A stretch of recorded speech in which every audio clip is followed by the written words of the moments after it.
Yo yo, what's up, bonjour à tous et bienvenue sur le podcast Cardano français, le seul podcast qui vous donne toute l'information sur votre blockchain préférée.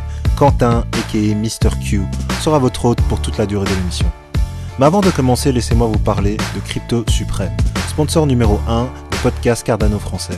Crypto Suprême est le site internet où vous pouvez vous procurer tous les articles Cardano, Emurgo et IOHK. Que ce soit des vêtements, des pièces de collection ou des articles de bureau, vous trouverez sur le site cryptosupreme.net les meilleurs produits, les meilleurs prix et le meilleur service. Avant que j'oublie, aucune information donnée dans le podcast ne doit être prise comme un incitatif à investir dans le projet Cardano. Il est toujours mieux de faire ses propres recherches avant d'investir dans n'importe quel placement financier. Bang bang, bienvenue dans la deuxième partie de cette édition spéciale du podcast Cardano français, Bitcoin versus Cardano. Alors après un bon échange sur le Proof of Work et le Proof of Stake, on passe à la performance et l'idée n'est pas de se baser sur les performances actuelles, mais plutôt de savoir comment on peut s'assurer que nous arriverons à une performance acceptable pour l'adoption des crypto-monnaies. Alors likez la vidéo, abonnez-vous à la chaîne YouTube et laissez-moi votre avis dans la section commentaires. C'est parti.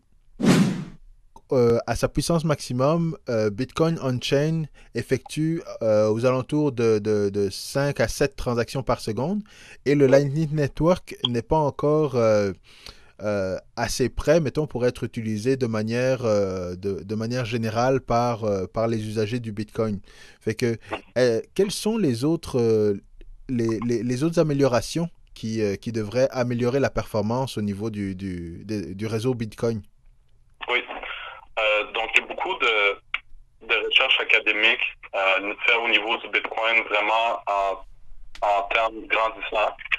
Il y a une conférence particulière vraiment intéressante qui s'appelle Scaling Bitcoin, qui a été partie à Montréal, étonnamment, qui était une des premières et qui a vraiment tous les cryptographes, toutes les personnes qui travaillent dans le Bitcoin vraiment de façon académique.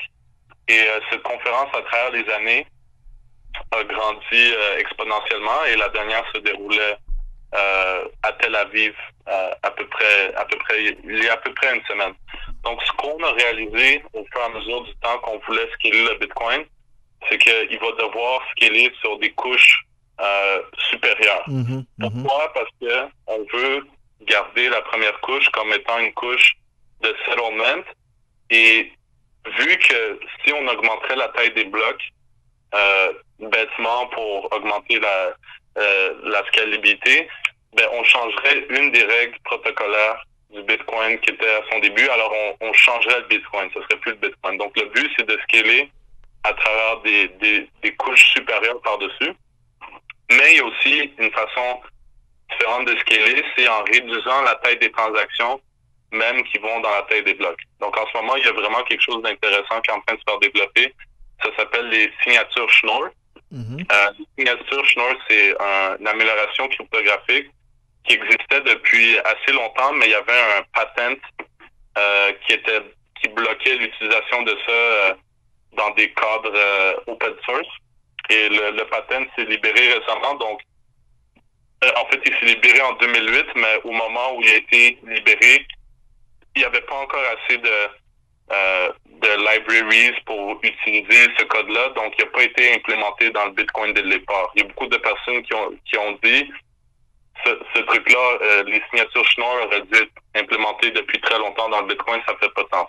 Donc ça, c'est quelque chose qui est en train de se faire proposer et qui a été soumis comme un BIP. Donc un BIP, c'est un Bitcoin Improvement Proposal.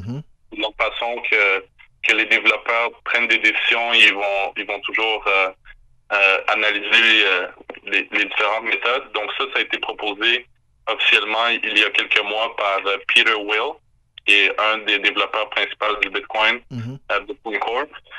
Donc ça, c'est une façon de scaler, c'est en réduisant la taille des signatures. Donc là, on parle d'un ordre de scalabilité assez grand et qui va aussi amener des fonctionnalités supérieures au Bitcoin au niveau des smart contracts. Mais Segwit, c'est carrément de retirer la signature, il me semble. Oui, c'est comme de la mettre dans un bloc séparé.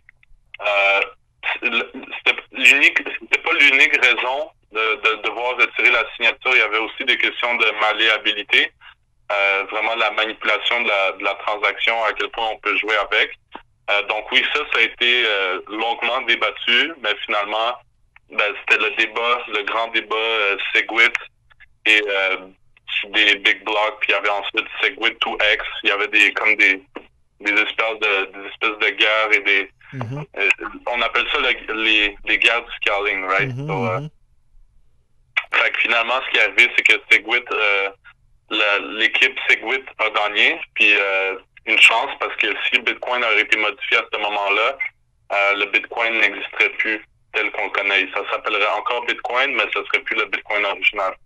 Et là, comme on a vu, Segwit, ce qui est vraiment important, c'est que c'est toutes les améliorations qui sont apportées au Bitcoin vont toujours être compatibles avec la version précédente. Donc, ça, c'est hyper important parce que les usagers ne devraient pas avoir à upgrade. Désolé pour mon anglais, des fois. Non, pas de problème, c'est correct. Les usagers n'ont pas besoin de télécharger la nouvelle version au risque de ne plus être compatible avec le réseau. Donc, même les personnes qui utilisent encore des adresses legacy ou qui run des notes en legacy peuvent encore interagir avec le réseau de la même façon. Donc ça, c'est très important. Et les signatures Schnorr vont aussi être implémentées de façon à être backward compatible. Donc, même si les personnes ne updatent pas leur nœud ou peu importe, ils vont toujours être fonctionnels dans le réseau. Donc ça, c'est une, disons, solution de scalabilité. Ensuite, il y a les sidechains qui sont vraiment en développement. Par exemple, le sidechain de Liquid, qui est, je ne sais pas si tu as entendu parler. Oui, un petit peu, oui. Mais peux-tu expliquer justement en quoi ça consiste? Oui. Dans le fond, Liquid, c'est une plateforme de trading qui a été surtout menée le développement par Blockstream, une compagnie qui a aussi débuté à Montréal, donc c'est intéressant aussi. Et ça, c'est comme un consortium de compagnies, surtout des échanges Bitcoin, des échanges d'autres cryptos, qui font une espèce de fédération dans laquelle ils ont des règles un peu différentes, mais qui utilisent un système qui s'appelle Two-Way Peg, qui permet de bloquer du Bitcoin à un certain niveau et de le manipuler à la guise dans le réseau interne de Liquid. Et ensuite de ça, quand vient le temps de faire le settlement final, les Bitcoins qui ont été bloqués au premier niveau sont libérés, sont settled sur la première couche. Et par exemple, un des avantages de Liquid, c'est des block time, le temps de bloc qui est réduit de 10 minutes à 1 minute. Donc, un trader, par exemple, ou une compagnie qui a besoin de bouger des fonds rapidement, Bitcoin, et elle n'a pas le temps, elle peut pas se permettre d'utiliser, d'attendre 10 minutes, elle va utiliser, par exemple, le réseau Liquid pour être en mesure de bouger des Bitcoins en seulement 1 minute. Donc, ça, c'est cette forme de fédération. Elle pourrait avoir n'importe quelle règle possible. Donc, moi, j'entrevois un futur où il va y avoir beaucoup de compagnies qui vont créer leur propre sidechain Bitcoin, sur laquelle ça va être possible de non seulement trader le Bitcoin de façon plus efficace, mais aussi de créer des assets qui vont être de créer des nouveaux actifs qui sont rattachés au Bitcoin de façon cryptographique. Donc ça, c'est une autre solution de scalabilité. Et je suis quand même intéressé à savoir que apparemment, il y a une partie académique qui travaille sur le Bitcoin, parce que c'est intéressant, parce que justement du côté de Cardano, c'est toute la blockchain Cardano qui est pas mal académique. Fait que en partant du protocole Proof of Work, en partant Proof of Work, Proof of Stake, en partant aussi sur les différentes options de performance. Et l'avantage que je vois par rapport au Bitcoin, c'est que ils peuvent scaler déjà à partir du protocole de base. Et ça, c'est sûr que c'est un avantage, mais d'une certaine manière, étant donné que le Bitcoin était une première génération, puis tout ça, ben, la chance est que ils ont pu justement étudier le Bitcoin, étudier comment il fonctionnait, et puis voir comment, avec la communauté académique, la recherche, les scientifiques, comment justement améliorer la performance au niveau du protocole de base. Mhm. Au niveau du scaling, justement, le protocole Proof of Stake te permet juste d'avoir une certaine, de scaler beaucoup plus rapidement. Le Proof of Stake également te permet de, ben, pas nécessairement le Proof of Stake, parce que ça, c'est plus pour la décision, et c'est un point qui arrive plus tard au niveau de la gouvernance.